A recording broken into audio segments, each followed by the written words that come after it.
cuando uno inicia este tipo de obras, a veces uno no le ve ni pies ni cabeza y dices, ¿a dónde voy, no? Y les voy a preguntar, les voy a decir por qué. Al principio nosotros manteníamos la operación del banco, pero era imposible seguir apoyando de esa manera a fondo perdido la operación de los bancos. De ahí viene la idea de cobrar cuotas de recuperación para que también las personas que reciben la ayuda hagan un pequeño esfuerzo, eso lo dignifica, y a la vez nosotros tener ingresos suficientes para trabajar como empresa eficiente, con todo un organigrama y un manual de operaciones. Entonces, empezó esto muy bien, la gente lo tomó bien, que el pagarnos una cuota de recuperación, pero nos metimos en un problema legal. De repente nuestros principales donadores nos dicen, oye, están vendiendo el alimento. O sea, lo que les estamos donando nosotros, ustedes que dicen estar a favor, lo están vendiendo. Entonces, y fuimos denunciados por algunos grupos de tianguis que se vieron afectados en sus intereses y pues de repente se me vino el mundo encima para poder explicar eso, ¿no?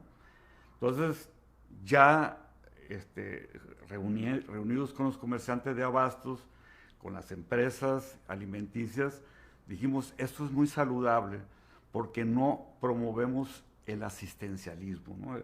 El decir, eres pobre, te voy a ayudar toda la vida y no muevas un dedo, yo hago todo por ti, sino, y además eso hace autosustentable económicamente la operación, entonces podemos replicar el modelo.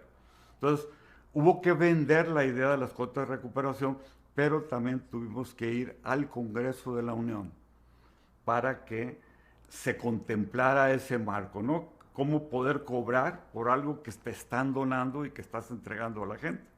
Entonces, ahí tuve que desfilar y aprender a ser diputado sin sueldo y senador sin sueldo, porque para promover eso fue algo complicado y además, es importante decirlo, muchas empresas transnacionales nos decían, nosotros estamos tirando miles de toneladas de alimento, pero necesitamos una ley como en Estados Unidos que nosotros podamos donar con tranquilidad. Es decir, como es producto sensible, así le llaman ellos, que está próximo a caducar, entonces es importante que nosotros no seamos demandados en caso de una intoxicación y se endose a quien en última instancia lleva el alimento a la gente más necesitada.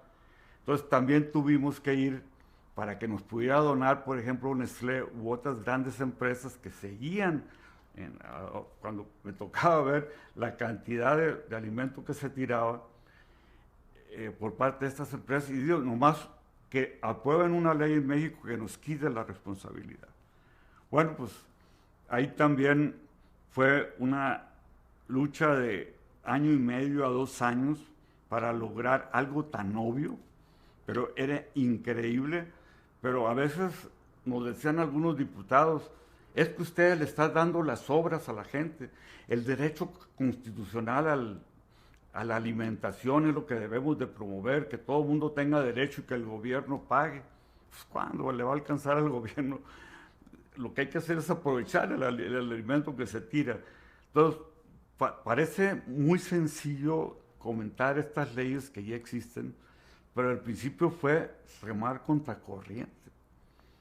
Y tuvimos que aprender la paciencia y también un dicho político que circula mucho, ¿no? Sobre todo en los tiempos de el partido único, que decían que en la política había que ser diestros en el arte de tragar caca sin hacer muecas, porque nosotros como empresarios estamos acostumbrados a que nos traten bien, que nos abran las puertas donde sea, y ahí íbamos a tener que sonreír y ser pacientes, porque no bastaba tener buenas intenciones y tener una buena idea, había que convencerlos y a veces nos dejaban plantados en las citas que hacíamos desde aquí de Guadalajara a la Ciudad de México, nos dejaban plantados, o nos dejaban hablando solos, ¿no?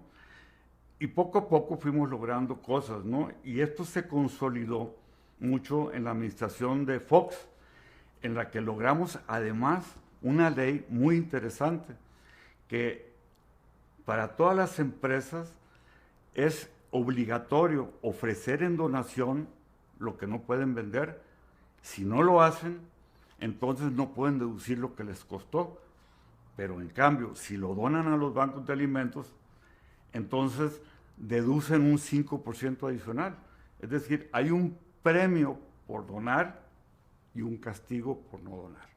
Entonces se montó un sitio en internet dentro del portal del SAT donde los contribuyentes suben sus ofrecimientos de alimento que ya no pueden vender y nosotros vemos y lo rescatamos. Entonces eso hizo una gran diferencia, pero tenemos todavía el reto de hacer que la ley se cumpla, ¿no? Nuestro país está lleno de leyes muy buenas, muy bien intencionadas, muy bien hechas, pero falta pues crear conciencia para que la gente cumpla con la ley y lo haga con gusto, porque esto sirve para alimentar a muchas personas. Entonces, todo ese tipo de dificultades encontramos, entre otras, pero lo importante es ver dónde estamos plantados ya. Tenemos todo ya para poder terminar con el hambre en México y en el mundo también.